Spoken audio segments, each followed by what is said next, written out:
tara samahan nyo nga ako sa day off ganap ko today. Second day off ko nga pala ngayon at galing ako ng 3 days night shift. Pagkagising ko nga, nagkape lang ako at gumayak na rin paalis. Di na nga muna ako nag-almusal at di pa rin naman ako gutom. So, ang una nga nating agenda for today is i-deliver ko tong pasabay kong documents sa isa rin nating kabayan at kakunars dito sa Germany. Sakto nga kasi at taga-Berlin din siya. Kaya ako na mismo naghatid para mas mabilis niyang ma-receive at sure na aabot sa flight niya pa uwi ng Pinas. Nakatipid pa nga ako sa shipping fee. Another perks of living in the big city. At ang ganda nga ng weather today. Sakto lang yung lamig kasi maaraw. Sobrang namiss ko nga yung init kasi mas noon ng mga nakaraan. Sana nga ituloy-tuloy na to at tuluyan nang matapos yung winter season. So nagbiyahe na nga ako papunta dun sa bahay ni Kunars. Ang travel time is around 1.5 hour at pagdating ko nga inabot ko lang din yung documents at umalis na ako. Bago ko pumunta sa next agenda kumain na muna ako. Sakto at may McDo kaya dito na ako kumain. Burger lang in order ko at wala lang drinks kasi may baon naman akong sarili kong tubig. Syempre tipid tips 101 tayo. Then ang next agenda for today is my dental checkup. First time ko nga magpapadentist dito sa Berlin.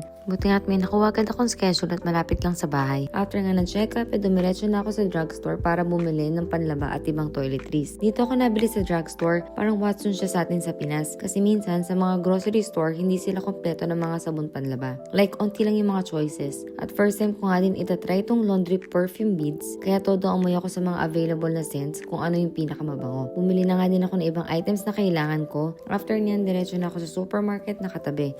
Bibili lang ako ng mga kulang na stock sa bahay, mostly pang recados lang kasi may mga pang-ulam pa naman kami. At after kukunin yung mga kailangan bilhin, hindi na nga rin ako nagtagal at baka maparami pang bili. After nyan, umuwi na nga din ako at pagdating sa bahay, syempre, inayos ko yung mga pinamili. At ganun natapos ang buong araw ko. Onting relax lang muna at magluluto naman later ng food for dinner. Thanks for watching! See you in my next vlog! Bye!